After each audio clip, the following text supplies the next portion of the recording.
Inihain sa Kamara ang panukalang ban sa anumang sagabal sa mga pampublikong bangket at kalsada sa mga urban areas o matataong lugar. Kabilang diyan ang mga istruktura pati mga iligal na nakaparada at terminal. Nakatutok si Oscar Oida. Maagang nagkaubusan ng tow truck kanina sa pagpapatuloy ng bantay sagabal operations ng MMDA Special Operations Group Strike Force sa Quezon City. Sa may Samar at Esguerra Street pa lang kasi, madaming illegally parked na sasakyan na ang inabutan. Hindi naman po bago ito, no? Araw-araw po tayo nag-ooperate para maalis po ang mga hambalang sa ating mga kalsada, and mas lumalawak po ang ating operasyon dahil nandito po nakikipagtulungan po ang mga local traffic enforcement. Pagsapit ng San Juan, partikular sa may barangay Little Baguio, mas marami pang illegally parked na sasakyan ang inabutan. Buti na lang at naka-rest back na ang mga karagdagang tow truck. Wala rin kawala ang iba pang mga sagabal sa bangketa tulad ng mga tanim. Katulong naman sa operasyon ang mga local traffic enforcers ng lungsod.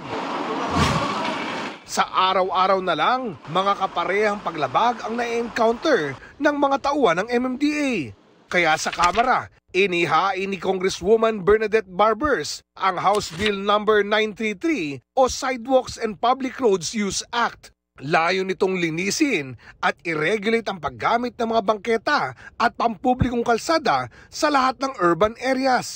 Sa panukala, ipinagbabawal ang paglalagay ng istruktura, tindahan, basura o anumang sagabal sa bangketa. Pati na rin ang paggamit ng kalsada bilang paradahan, terminal o negosyo ng walang kaukulang permit mula sa LGU. Kung maaprubahan, maaaring maparusahan ang mga lalabag ng multa mula 1,000 hanggang 10,000 pesos. Target ng panukala na mapabilis ang daloy ng trapiko, masiguro ang kaligtasan ng mga naglalakad at makatulong sa pag-unlad ng ekonomiya. Ikinatuwa ito ng MMDA.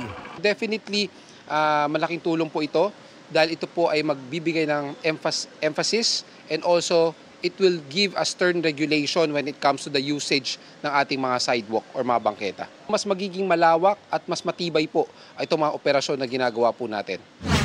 Para sa GMA Integrated News, Oscar Oida, nakatutok, 24 oras.